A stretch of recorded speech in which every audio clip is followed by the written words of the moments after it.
On the men's side, I have Noah Lyles, Erriyon Knighton, and then Kerley. So I feel so bad because I'm picking the favorites on all of these. I'm not making on most of these. I'm not making too many changes, unfortunately. But I find it hard for those three athletes to be beat. So Noah Lyles obviously is coming. He ran the 1961 earlier this year. I ran 19.5 last year.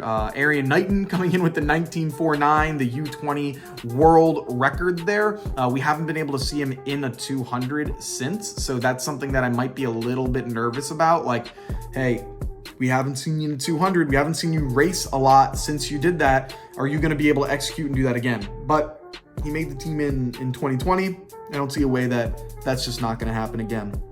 Kerley, this dude's just on a mission. Coming in 1976, he showed I think he's upset that he only made the 100 team in the Olympics, and he wants to be able to make this 200 team here right now. And I think he's got a really good shot to do that. He's been very consistent, and just another person I find it hard to bet against when it comes to that.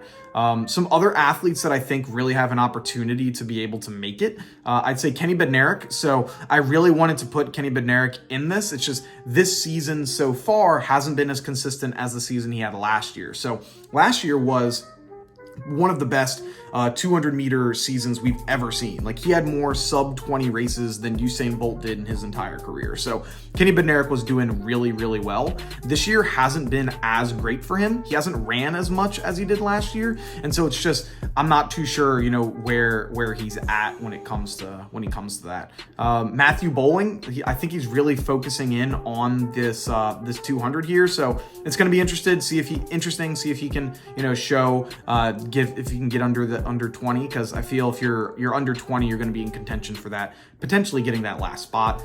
Christian Coleman, I'm not too sure about him. I don't think he's going to be too much of a factor. The fact that he's already in on this 100, you might feel I'm just not gonna worry about it. I'm not gonna get into all of this stuff. Next athlete that potentially could be in there, Javante Harding out of North Carolina A&T. So obviously he set that PR of running. He ran sub 20 at the NCAA championships, but he stepped on the line, so he got DQ'd. I know that guy's going to be coming back for revenge. Look, you had me at the NCAA championship.